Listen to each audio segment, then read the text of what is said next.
she'll talk to you just like that. So it'll be fun.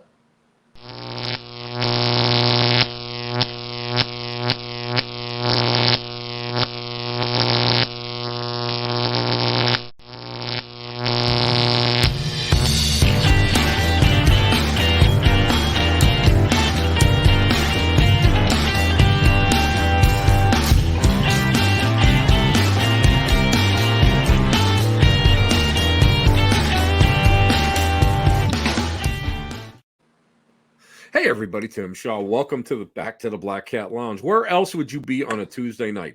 Let me tell you something. You know what? If you're not here, you're nowhere. That's the problem. So you got to be here to say hi. And I'm so glad that you're here. And we're just going to hang out today. We got a great show and we got a great guest. And a couple things that we're going to talk about is that the collection here is getting wider and larger and stronger and bigger. My collection just keeps growing and growing and growing. And you guys know I got those fantastic what the heck are they called? There's a proper name for them, but they are a jaw. They're made to be put in a patient's mouth and forcibly open their mouths. And this came from the Alos Asylum in Michigan. And they use those, I guess the force feed patients that refuse to eat or whatever. So, my friend Anne Lefebvre, who actually sent them to me, she knows my taste. So it's just a fantastic gift. And I got to tell you, everybody, since, we were talking, I went to, I took a ride to Saginaw, Michigan. And I was at the world premiere of The Haunting on Adams Street, of which I was part of it. I got a chance to do a walkthrough through my friend's haunted, his collection, his museum, which was an old mortuary, and that was fantastic. It was a lot of fun to do. And I can't believe all of the people that listened to the Black Cat Lounge that were there.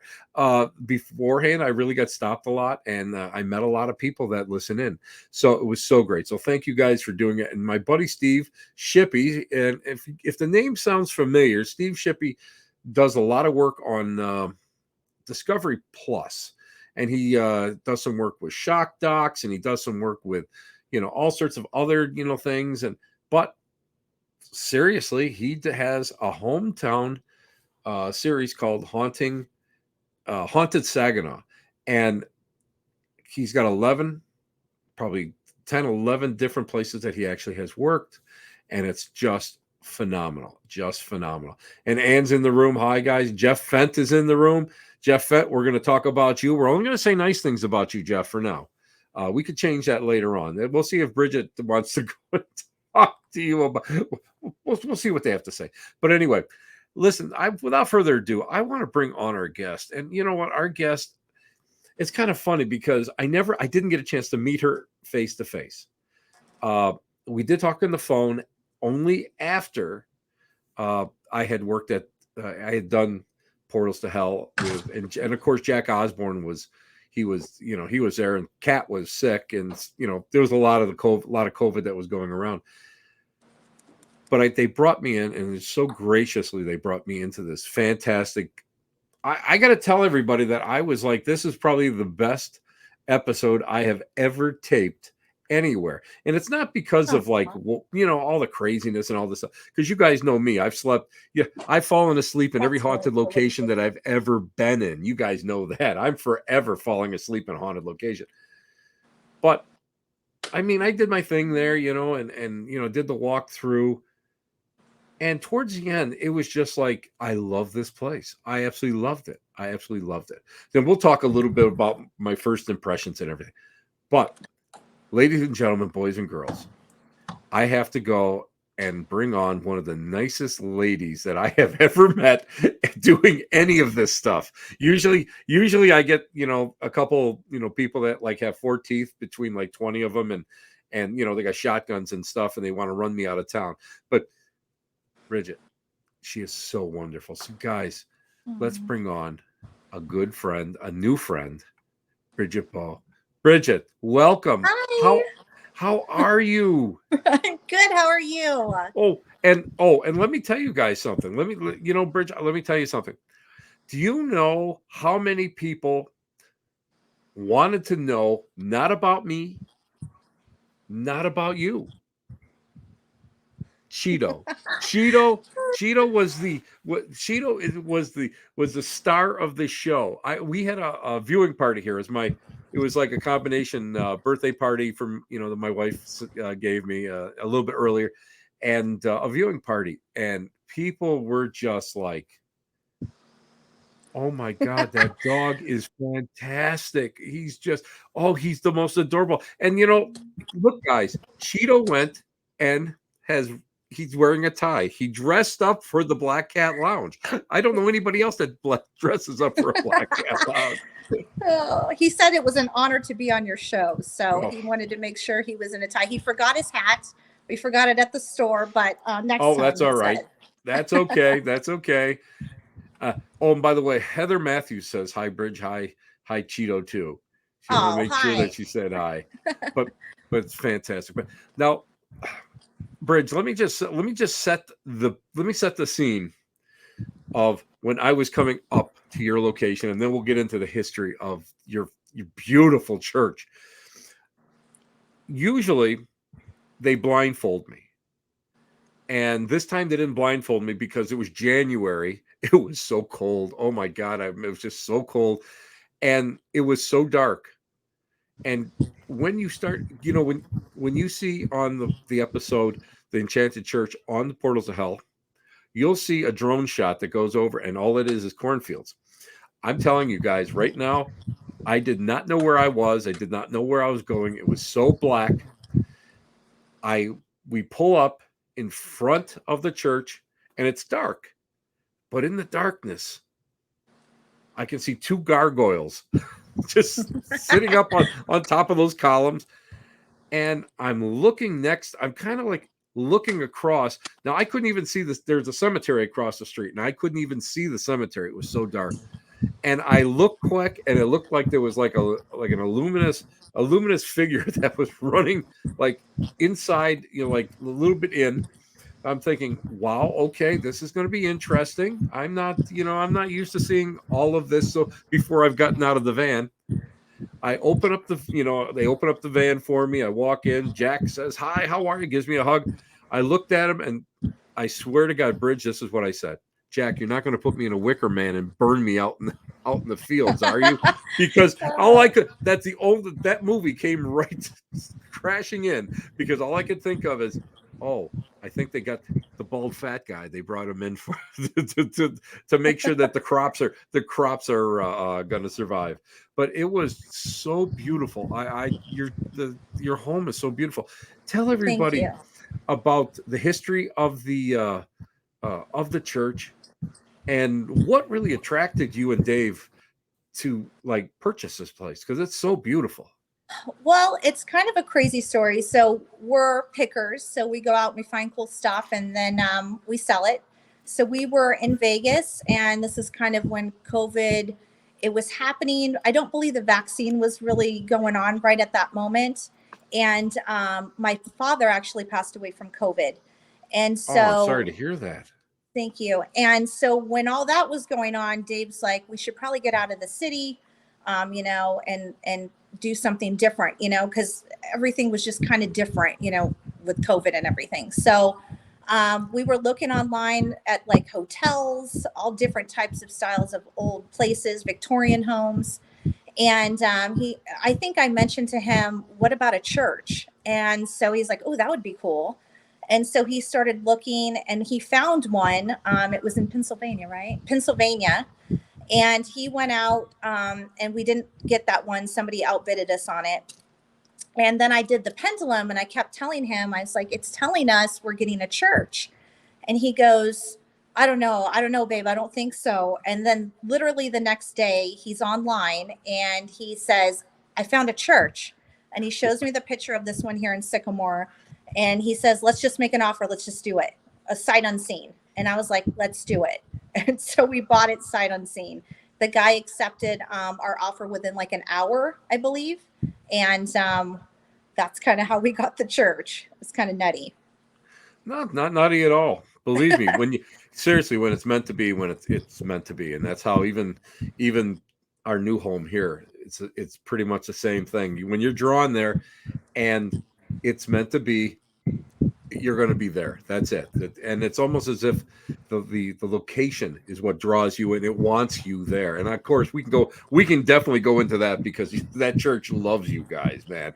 I have never walked into a place like, it was like 3 feet in, it was like okay, somebody's over there yelling at me, and then you go 4 feet in, and it's just loved every minute of it. Now Awesome. the history of the church, and I'll put up a couple pictures as you're talking Okay. about the history. Tell everybody about what, I mean, the whole, when was it built, and the person that built it, and why they decided to sell, and there was a person now, and there was a previous owner. Well, you can tell the story. You'll tell it much better than I can. So it was actually built in 1885. They said it might have been built sooner, but they're not 100% sure. There was a historian, there was a few people that reached out to me and said to me that, hey, I think that the church was built sooner than that. We know that Mr. King was he was the reverend here, I believe, and he passed away. He was the main guy. He was like the main guy. He's the one that pretty much built this whole place. He had a lot of money. He had a lot of, I think he had like 85 acres of farmland. Wow. And I believe, well, he's also buried right across the street and pointing at the church, which is kind of scary. But all I know, we don't know totally like the truth on it. There's been so many different, like, hey, this might have happened and this might have happened. So nobody really knows exactly what's going on, or the true history of this place quite yet. We're still trying to research and try to figure it out. Well, I have to tell you that it was hysterical, because again, I could not see the church or the cemetery. I couldn't see any of it. And I'm over there, and I walked in, and I was like all of a sudden there was this guy with a beard yelling at me, and he's like pointing at me. He's like pointing at me, and he's like, you shouldn't be here. I can't believe you're doing this, and I mean, I was just like getting overwhelmed there. I was like, right. whoa, let's back down a little bit here, pal. That's when I usually pass the buck and go, listen, I'm not the guy that's like living here. So, I'm just kind of passing through. But he was like very adamant, very, very, very adamant. That's the same thing that happened to me when I walked into the church, wow. Because it was sight unseen. So when we were actually out in front of the church, when we pulled up, I was like, I kind of just didn't know what to do. When we pulled up, I was like, are you kidding me? Did we really buy this? Like the exact same thing I said in the show. I was like, oh, wow, we bought this, It was kind of a shock. And as soon as I walked into the church, I felt a presence right away that did not want me there. He was kind of like, hey, what are you doing in my space? Get out of here. And I just kind of was like, I was so overwhelmed that I just kind of ignored him. I was like, just wait, just give me some time, and you'll accept it. Well, it's so funny, because a lot of times they're, the other side is, so protective of something that meant so much to them. Right. So, I mean, I can understand that. But did the person who originally bought the church from the congregation and started to turn it into a home, now, did he pass away in the location? I can't remember the whole story. Yeah, so there's a gentleman. He was he's still alive. I believe he lives in Europe, right? Some part. Yeah. Yeah, Steve. And he's a juggler. So that's why he purchased the home, so he was able to juggle in the church. And then he had a gentleman that lived here for 11 years. His name was Jeff. And he ended up not dying here, but he was so sick that he didn't pay his rent. And so Steve, like the actual owner, was like, hey, and sent the cops here. And when the cops got here, they found him, and he was so sick. And this is during COVID. I don't know if he died of COVID. Technically, I don't know exactly what he died from, but he was here for 11 years, and he was a philosopher. So he had books, and everywhere. And there was like a little circle where he hung out and he smoked his cigarettes because you can see them all stained on the floor. Right. And it was so cold, so he kind of kept warm with all these books surrounding him. It was kind of interesting. That's the man that I heard that didn't want me here. That was him. Okay.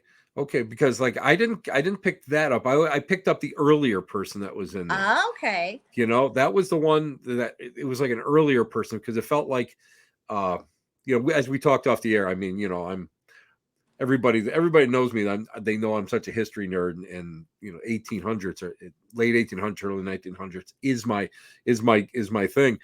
And that was the clothing that he had on. He had that type of clothing on, and I always remember he had thick boots. He had these heavy boots on, and I kind of was like that. I was kind of taken aback right away, and it's like, I don't know. And then I'm thinking to myself, maybe I don't want to be in here. Maybe I want to walk. I want to maybe back out, because usually I walk into these places and it's sort of like, blah, blah, somebody died here. Okay, so what? This is one of the first times I actually had somebody, like an interaction of like a vibrational personality, an energetic personality, where it was like really like right in my face. And I was like, oh, this is unique. This is unique. I kind of like this now. Now, I got to ask you, when you guys purchased the property, when you guys started like doing like little things and starting moving in to make it your own, did you guys have any kind of experiences while you were doing that, or did things happen after you had already really established your your own space inside the church? So it was kind of crazy. We were going back and forth because my stepdad, he lives in Delaware. So we didn't want to stay here right then and there until we got all of our stuff in. And so we were going back and forth. And then Dave was like, I'm really tired of driving from Delaware to here, because it was like an hour drive. He's like, let's just move into the church. And I was like, all right. So we move in. And the very first night, we heard a man singing. I heard a man singing. It was like 3:00 in the morning. And I was kind of like overwhelmed. I couldn't believe it. I was like, is this really happening? Am I really hearing this man sing? And he was singing Frank Sinatra. I do not know or remember the name of the song. And I tried to wake Dave up. I was like, Dave, wake up. And then as soon as he wakes up, the man stops. Of course. And I told Dave the name of the song. I said it was a Frank Sinatra song.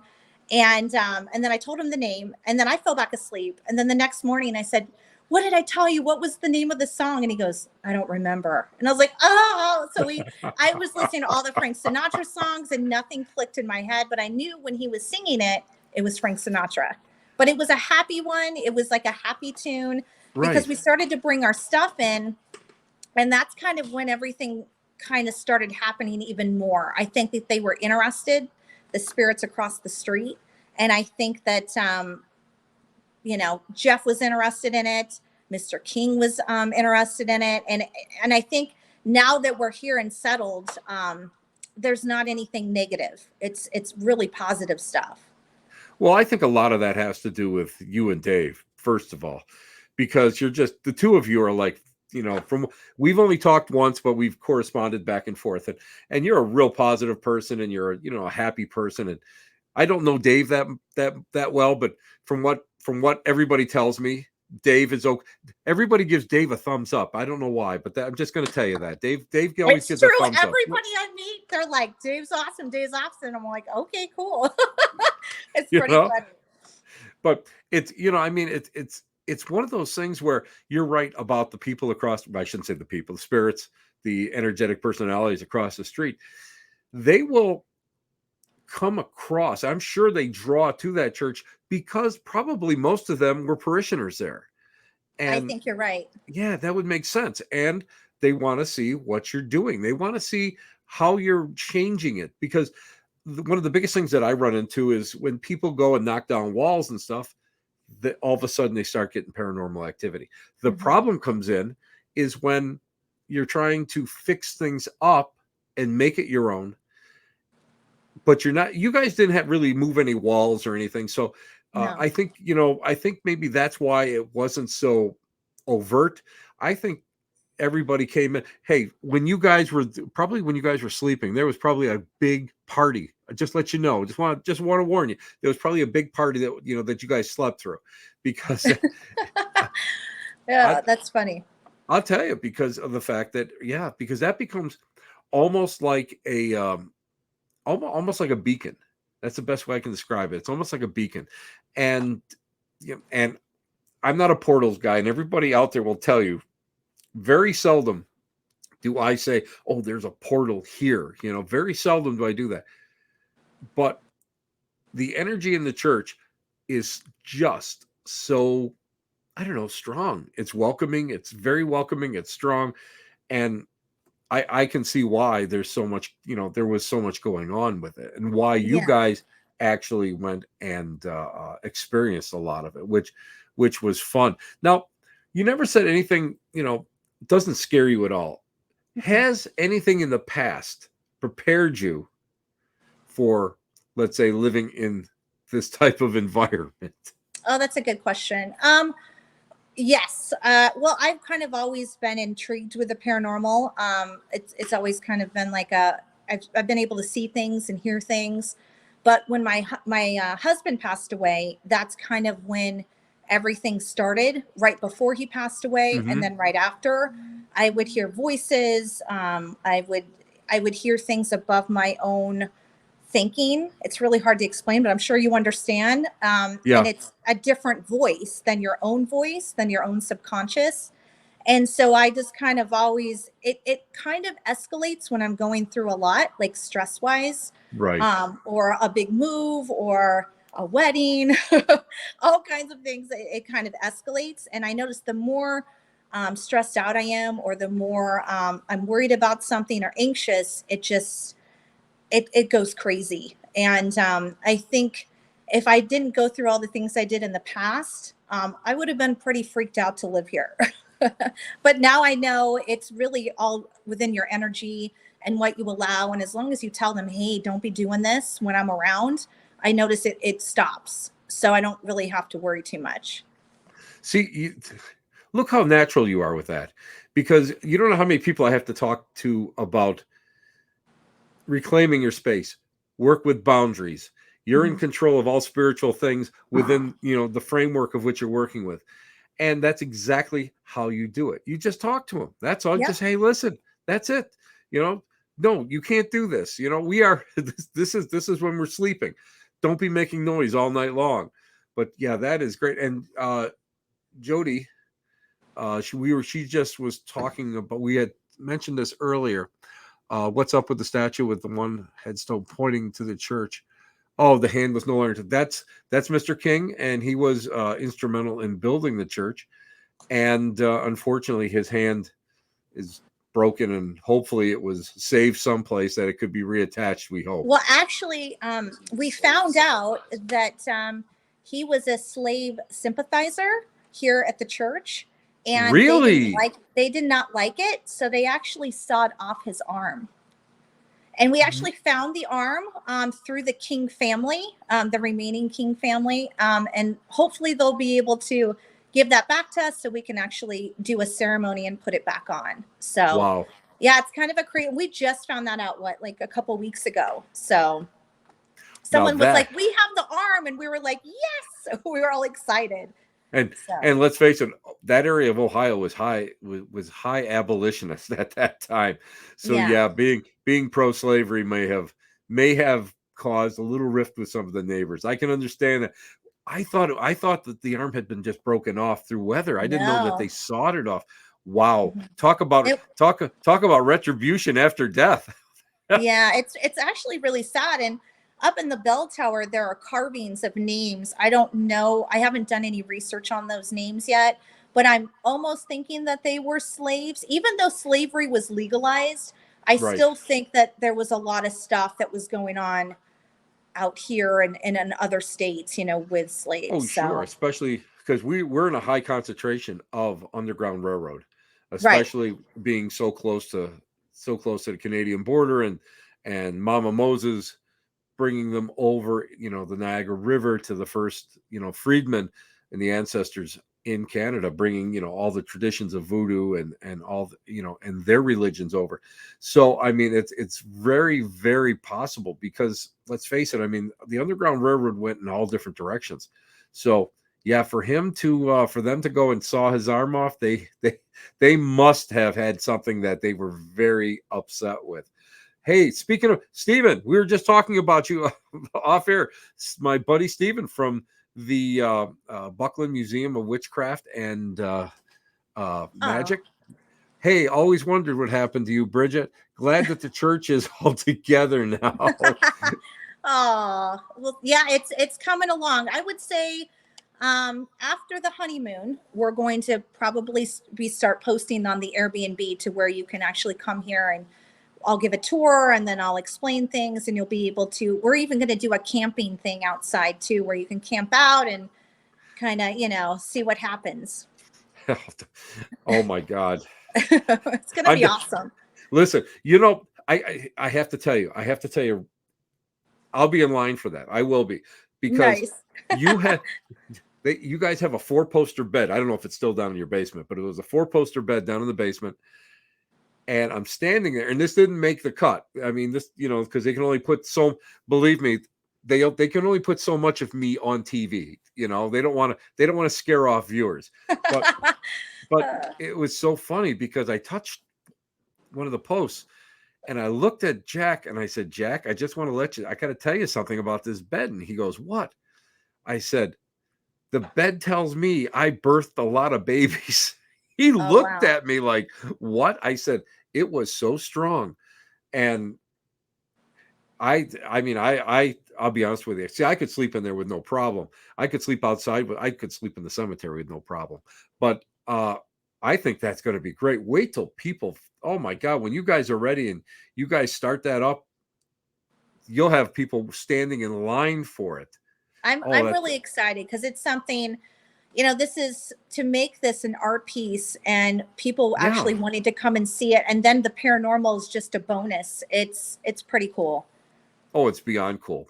It's beyond cool. Now, my buddy Joe from Paranormal Oddities, he would like to know, how was the activity after the filming? Because I know that sometimes when we go into places and, you do a psychic walkthrough, and then they're doing paranormal stuff. And we got to talk about what happened to you, which was like, okay. You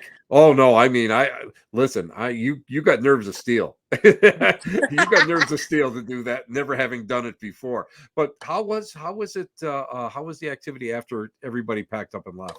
It was strange. Okay, so right before he came, we kept having knocking, and it was getting louder and louder.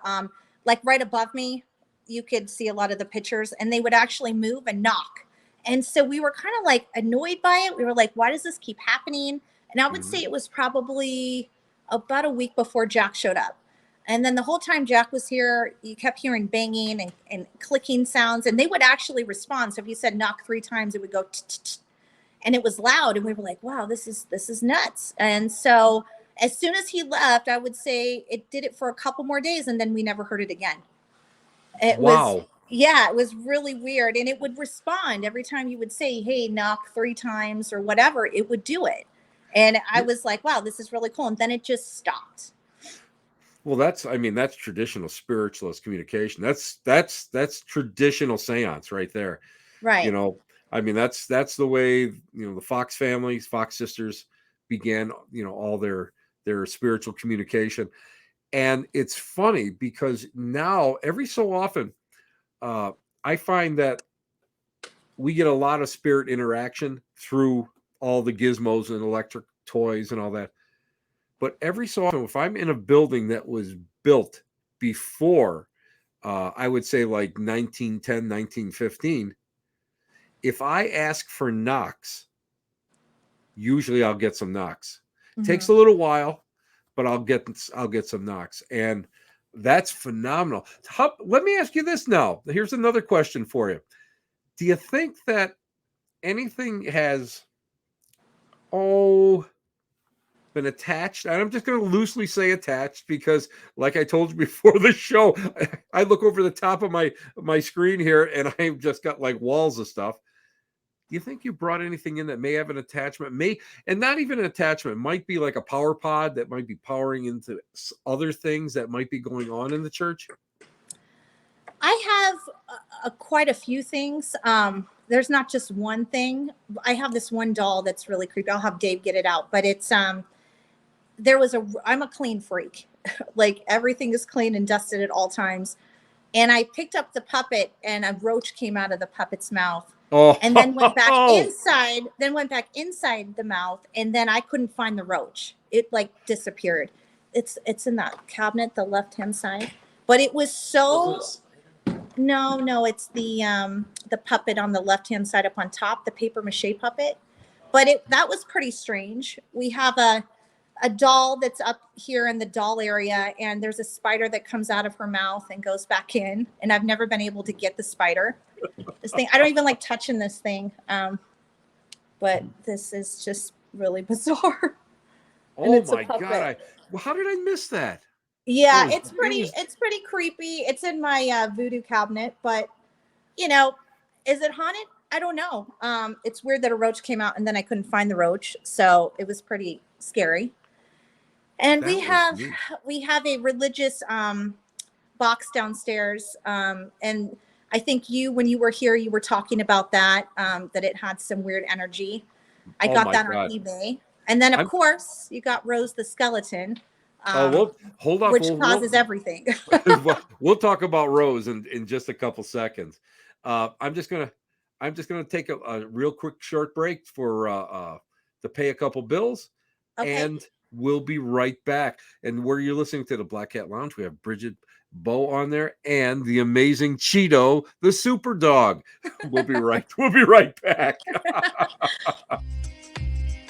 The Black Cat Lounge is sponsored by Paranormal Oddities, The Little Store with the Big Heart, Buffalo Phantom Hunters, Patronus Photographic for all of your photography and design needs, Nancy's Sewing Room, masks, aprons, purses, and more, and Wild Raven Candles for those magical times. And you're back, and this is Tim Shaw. You're on the Black Hat Lounge, and we are with the one and only, the phenomenal Bridgett Beau and her little dog too, Cheeto. And there's Cheeto. Hey, Cheeto, he is just so good. He is just such a good little guy. He doesn't do anything bad. When I first got him, he actually ran away, and this is when I was living in Las Vegas, and he was found on Fremont Street inside a casino underneath a slot machine, and he smelled like booze and prostitutes. So he definitely partied for 7 days. Yeah. It sounds like Bourbon Street in June. Oh, and he was so dirty, and I looked at him, I said, Cheeto, and then he looked at me like I will never run away again. So yeah, he was almost on the news for that. I was so worried. Like it was really nuts. So oh my God, Cheeto, don't do that to Mama no more. Oh no, Cheeto. Never again. I love this guy. Yeah, he is so cute. He is just so cute. Now, the next thing that everybody wants to know about is, well, I'll set the scene. So I'm with Jack, and we're talking up. We're in by your table, by your dining area, and I don't know what possessed me. It's just like one of those things where you get the pull, and I kind of just like looked off and I was looking towards your back wall, and I looked over, and I remember looking at Jack, going, "Is that a coffin?" And Jack goes, "Yeah." I'm thinking to myself, perfect. This is perfect. So I walk over there and I look down and I see the skeleton. And right away I touch it, because I want to see if I get a little vibe off of it. And I got to tell you what, when I touched it, it was like overwhelming love. It was like, it was so happy to be where it was. So happy to be there. And I was like, but I knew right away, it was the real deal. And I said to Jack, I said, if there's anything that's going on, this is not causing it. This is very neutral and happy and really doesn't want to leave. Now, tell everybody how you can. You know what, Bridget, I have friends that have, skulls, and I have friends that collect different bone pieces and, different things. My friend has a shrunken head, and, a lot of these really unique pieces. But I can actually say you're the only person that I personally know that no, I take that back. I know one other person that has a complete skeleton, and it was the skeleton of a Victorian prostitute. Oh, My buddy Calvin Von Crush. He's a big collector. But how did you get a hold of Rose, and where did the name Rose come from? so the crazy thing is, like I said, we're pickers, so we go out and find cool stuff. And this other picker that lives here in Ohio, he called me up. And he's like, "Hey, I got this skeleton. Would you be interested in it?" And I was like, "Well, yeah, of course." And I already had a buyer. I had a few buyers that wanted a skeleton. So I said, yes. And he says, "Well, I can't sell it to you here. We have to go to a different state and at an auction." Right. And I said, right. "Okay." And he goes, "It's tomorrow." I said, "Okay, I'll be there." So Dave and I drove to it was Michigan. Was it Michigan that we went to? Indiana, actually. And it was an all Mennonite auction place. So it's just Dave and me and Mennonites everywhere. And here's this skeleton in the middle of all this cool stuff everywhere, because we were still bidding on other things. And I see the skeleton and I'm like, okay, I don't think any of these Mennonites are going to want the skeleton, but you never know. And so then this guy shows up and he's outbidding me. And then at the very end, the auctioneer that knows me looked at me like, "Come on now." And I said, "Okay, fine." And I just kept bidding, and I didn't want him to have her. So I got her, and we had to, take her out in a coffin. And all these people are looking at us like we're total freaks. So we put her in the back of the truck. We put other stuff like furniture, like she was a piece of furniture. And we take her to the church, and we actually unload her, and then we go out of town. And that's the other story about what you see on the TV show. But that's how we acquired her. She was actually in a Mason lodge in a duffel bag. Wow. So there was another skeleton with it, but I did not get that skeleton. I only got her. And how she got her name is we collect. We have roses all around the property. And then I collect rose paintings. So I thought, that name would fit her. And that's how she got her name. Yeah. It does. First of all, I have to just have the visual here of you and Dave surrounded by Mennonites, because my wife and I, we've gone to Mennonite auctions. It is surreal. It's very, very surreal. And it's just, I can actually say that we have to sit down and we have to develop some kind of a TV show with that, because that is just like, that's phenomenal. I totally told Dave too. I said, "Dave, we need video right now. Like, we need people filming us, because this is nobody would believe me." Like, a side note, when we lived in Vegas, I had a hearse, and it was this beautiful blue hearse. It was from like 1978, yeah. And it broke down 2 blocks from it. I actually lived right by Zach Bagan's haunted museum. I was like 4 houses down from him, and it broke down. And this tractor guy that had a tractor like as a yard ornament got his tractor and took my hearse on a tractor in front of my house. I said, "Why is no one filming us right now? This is absolutely epic." So we always have moments like that, picking out here. We always get into trouble or something happens. It's pretty funny. Oh, I think it's a riot. I think that, to me, it's just typical. And I think it's, I think like when you, I guess, when you're on that same plane and you get that vibe put out there, you never know who you're going to meet. You never know where you're going to end up, and the adventures that you have. And I think that's what's so great. And I think that's why automatically before we go on, it was so funny, because you had said something that you had wanted to talk to me or whatever. And a mutual friend, Jeff Fent, I couldn't believe that all of a sudden I get this message from him. "Jeff, would you like to talk to Bridget? Would you like to from the church? I'm there now." I went, "What?" I couldn't believe that, and he goes, hold on. I'll call him. And it was like, you've got to be kidding me. Talk about synchronicity. I thought that was Right? the best example of synchronicity in my life. And that's when we first talked. And that was great. That was just great. And for those of you who don't know who Jeff Fent is, Jeff Fent is a great paranormal investigator. The guy is like a jack of all trades.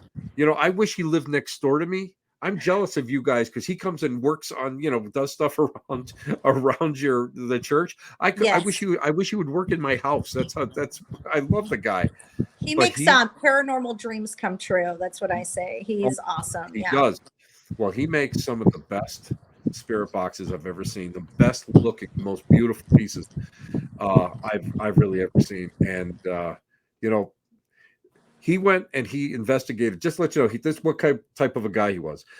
Or he was. I'm sorry, Jeff, you're not gone yet. But, I was like, wait, what? No, he's still here. He's still here.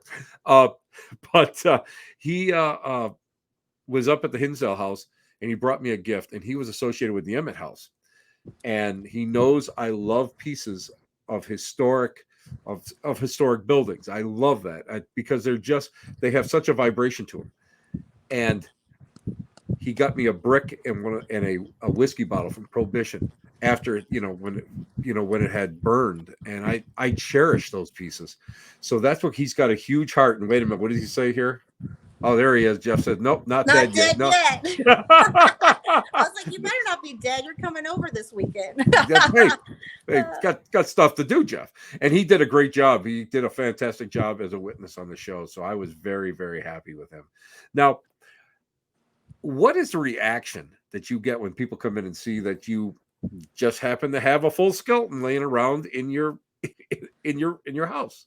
Well, we actually had a priest come in, and she was actually pretty cool with it. I don't think we've really had any bad reactions. It's more confused, like, oh, we've had a lot of older people come by, and they seem more intrigued than anything. They're like, oh, and then they see how we have it displayed, that we ask for offerings when you do come by to make her happy. There's a lady, Gina. She's a huge help, and she always brings roses, and it's just amazing. Like I said, with the community and how they've been accepting over our strangeness, I guess. Well, that was we had talked about this off the air, but I want you just to tell everybody that about the community, because I've had some horror stories, after being associated with a couple projects, and sometimes people are not so happy that you're there. And it seems like just the opposite with you guys, which is a great testament, because you and Dave, first of all, are great people and you got great personalities.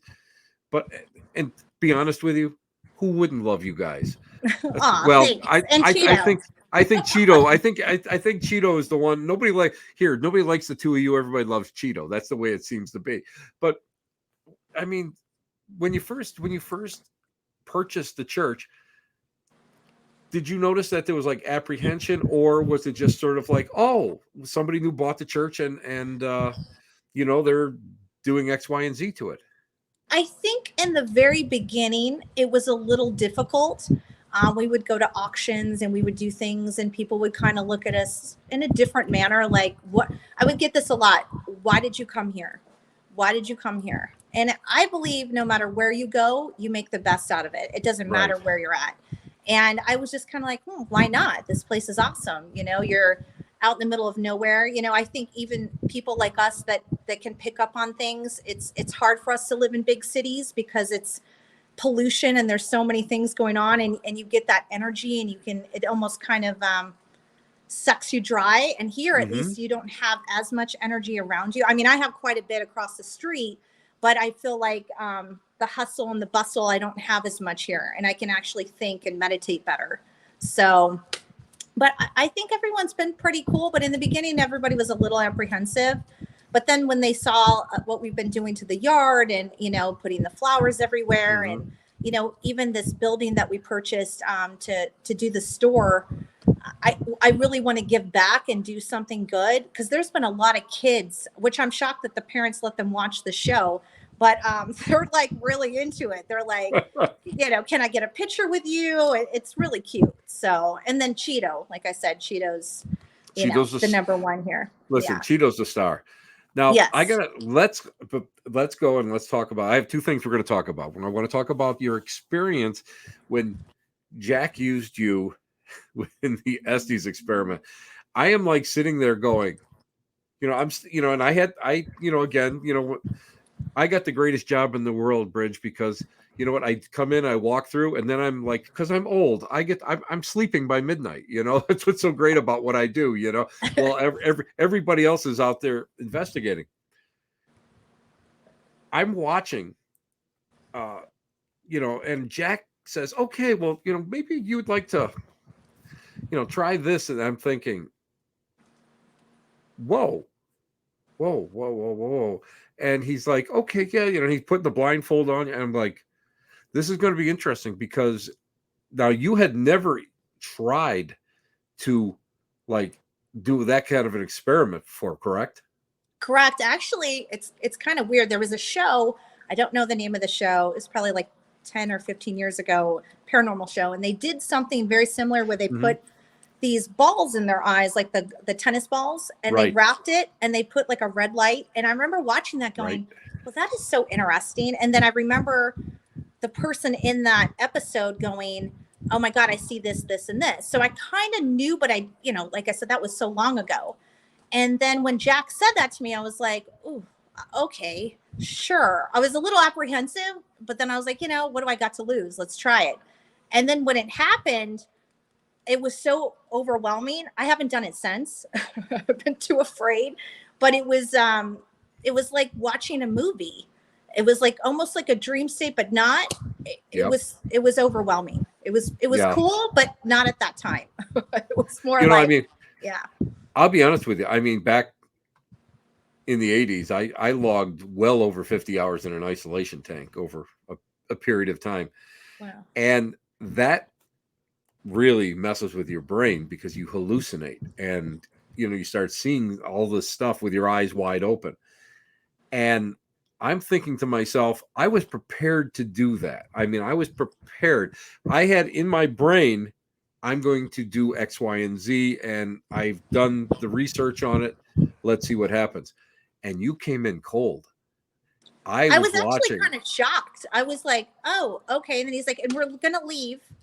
But I live here, but it's still, it's nighttime. Our heater's broken. I'm freezing. I was nervous, I was kind of like, oh, okay. And he's like, and then we're all just going to leave. And I was like, and then they had cameras set up, so there were no cameramen in here. Right. And I was like, okay, sure. I'll be all right. And then it happened. And I was so overwhelmed. I was like, I'm out. I don't want to do this anymore. I just want to. I actually went into the basement and just fell asleep. I was like, I'm over it. So, yeah. And they kept doing stuff. I was like, I'm done. Well, that's about right. Because now, because that is just like such a sensory overload. I've done the experiment where I've been in both positions, where I've kind of watched and set it up, and then I've been in that position that you were in.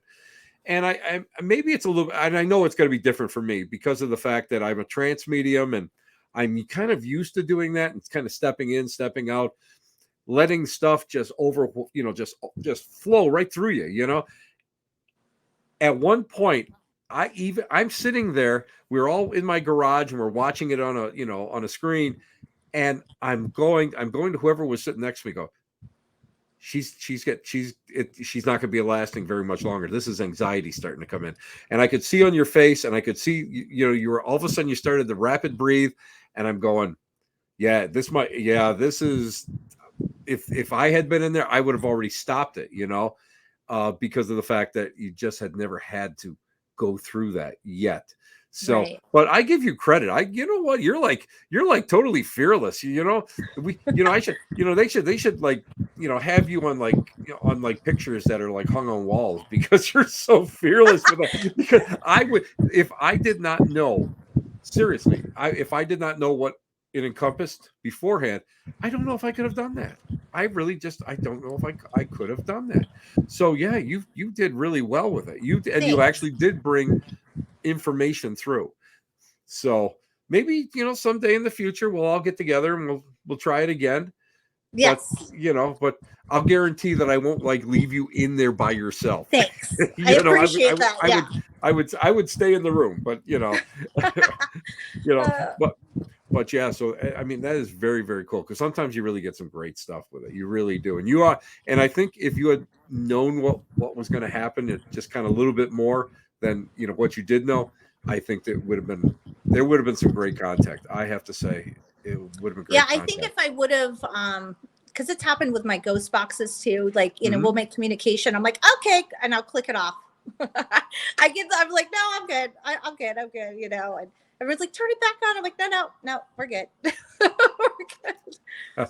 Quickly, I'll just tell you, my wife knows when I'm doing laundry, because I have the box on, and it's I don't know why, because you can see over here, that's a ghost box actually back there. So when I'm working, I always have something that I'm working with. Anyway, I got You Will Scream that came through, and it was like, oh, and then I had about a 3 to 5 minute real-time conversation with whatever was on the other side before I even went and said, I think I'm going to have to cut this off, Right. because it was already getting a little creepy for me, and yeah, sometimes discretion is the better part of valor when you don't quite understand it. But Right. Really, kudos to you. Really, it's not an easy thing to do, and you did well with it. You really did. Thank well you. with it. But now let's talk about your business, because I always like to, make sure that because you have a great business. It's called Deceased Vintage, correct? Uh-huh. And yes. I can't think of a better name for somebody that sells pickers. I mean, picked stuff. It's unbelievable. Now you guys going to be, you have space now for a store, and you're going to be, now tell everybody about that, about the store and your future plans, because I think that is amazing. Well, okay, so it's over 100 years old. It's 3 stories. It used to be an old bootlegger, where they would back the car in and hide the bootleg. And then all the way upstairs, it used to be an old dance hall. So there's a lot of room. There's a lot of history. It's been owned by the same family. So that's pretty cool. But yeah, we're going to have vintage items, and then we're going to have the antique items, because Dave's more the vintage guy and I'm more the antique person. So it's going to be a variety. And then also we're going to have some local pickers here that are going to be selling their items there as well. And then we're going to be doing a dog rescue where we're going to have a shop dog, and that shop dog will be up for adoption. And then every time the dog gets adopted, we're going to get a different dog from the pound that's been in there longer than 3 months, or that's going to be euthanized. So we can try to save more animals that way. Because Cheetah was also adopted. Well, you have several dogs, correct? I have 5. Yes. I have a blind dog, a one-eyed dog, a very old weenie dog, and another older dog named Killer. He's a Chihuahua. And that's a perfect name for him. But I got Killer coming. Okay. Oh, there's Killer. Hi, Killer. Say hi. Oh, we're all falling over here. Sorry about that. That's all right. Hi, Killer. How are you? How are you, baby? Let me get this. Oh my God. He's little guy. He's little. Cute. Very cute. Very cute. Now, you also have a little pet cemetery next door, right? We do. We had another dog when we moved in here. His name was Baloo, and he passed away. So then we started making a little pet cemetery.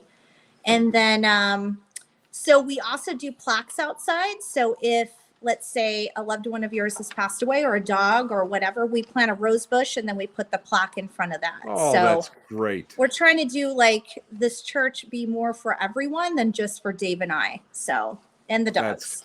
That's amazing. That's amazing. Now, do you have a website? I'm not sure if you had told me you had a website. I'm not quite sure yet if you have one up. But if people wanted to go and, let's say, contact you for many nefarious reasons, whatever they want, Right. how would they get a hold of you?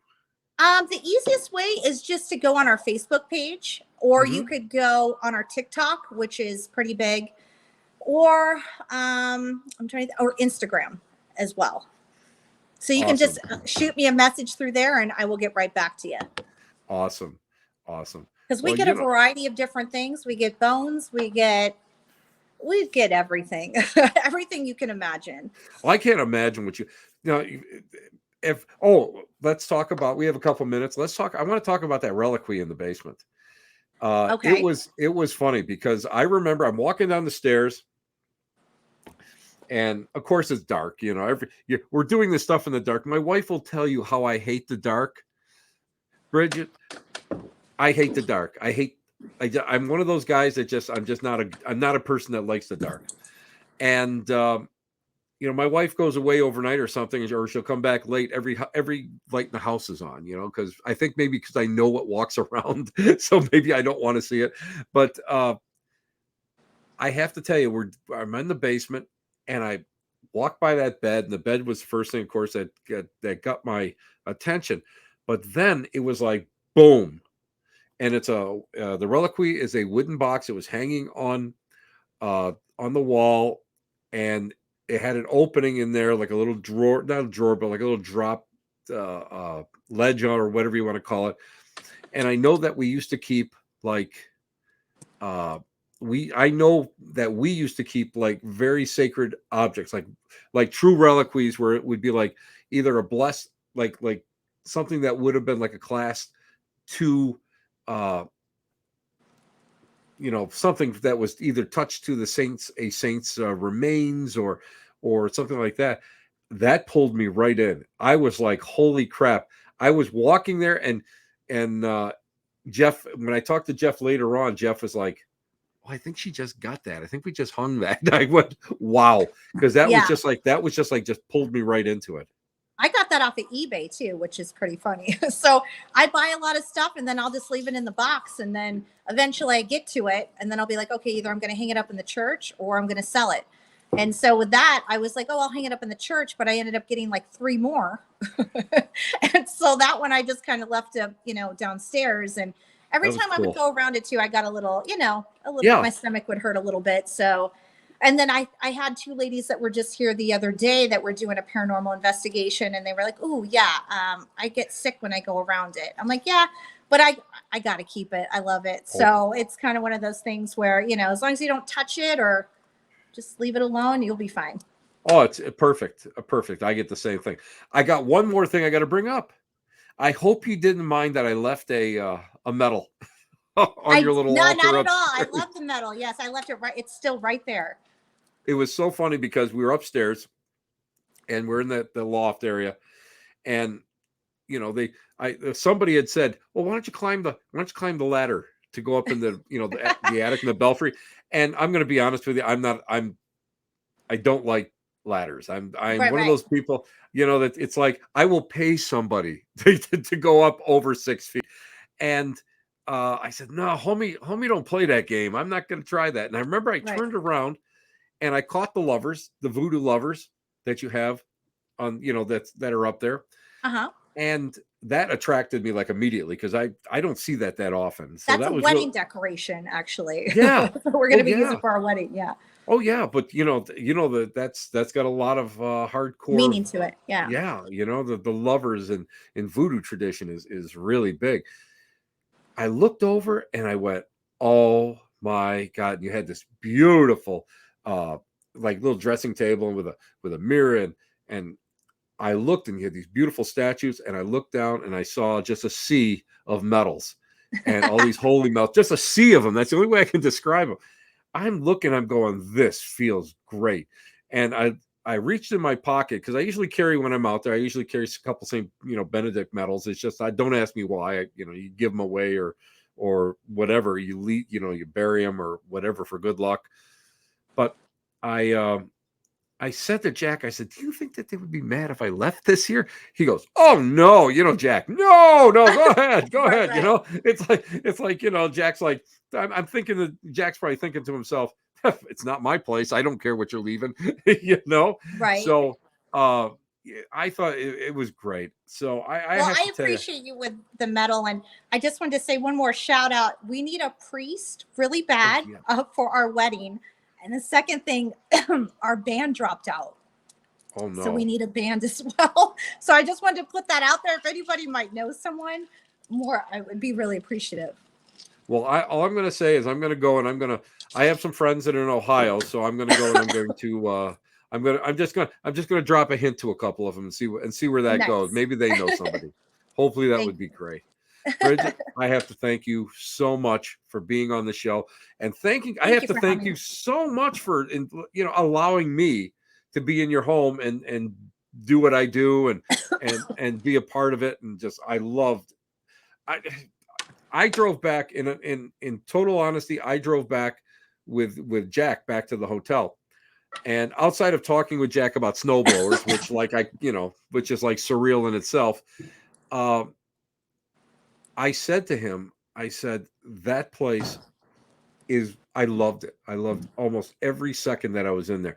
It felt so good, so warm. Yeah, it's got activity. If you really kind of push the right buttons, you get the right mix of people or whatever. Yeah, you're going to get responses, but wow, it just felt so great. And I think a lot of that is because of you and Dave. You and Dave Cheeto. Really and Cheeto. Wait a minute. I have to put this up. My wife just put road trip. Yes. Yes, I got road trip. listen, I gotta tell you, my wife does not put that up very often. so nice. so you it's it may happen, but stick around for a couple seconds. I want to thank you properly off the air as I'm closing. Okay, cool. So, thank you guys, everybody that watched. Thank you. Oh my God. You know what? You're a true delight, but the true star of the show, of course, is who. Cheeto. Right here, this guy right here. Well, I'll be right back, guys. It was just so great to be able to go and talk with Bridgett and again, we haven't really met face to face. This is the first time we're actually really talking face to face. We've chatted on the over the internet and over the phone and such, but isn't she wonderful? And that place is wonderful. And I'm telling you right now, when she opens it up, when they open it, her and Dave open that up for paranormal investigations, it'll be hot. It's going to be hot. It's a great place. It's just a fantastic place. So anyway, before I leave, listen, Mother, Father, God, you know by 1,000 other names. There's a few people I know right now that I'd like to send healing to. People who have gotten sick, people who are going to have medical tests in the near future, people who really are down and need a little help. So guys, I just want you guys to send a little bit of love out to the universe. It'll get where it's supposed to be. Okay, guys? So until next week, this is Tim Shaw, and you are where? You are listening to what else? The Black Cat Lounge, where the elite meet next to the dumpster transfer station. Ciao, babies. Take care. Love you all. And again, thank you for being on. Just hanging out with me on a Tuesday night. Bye-bye.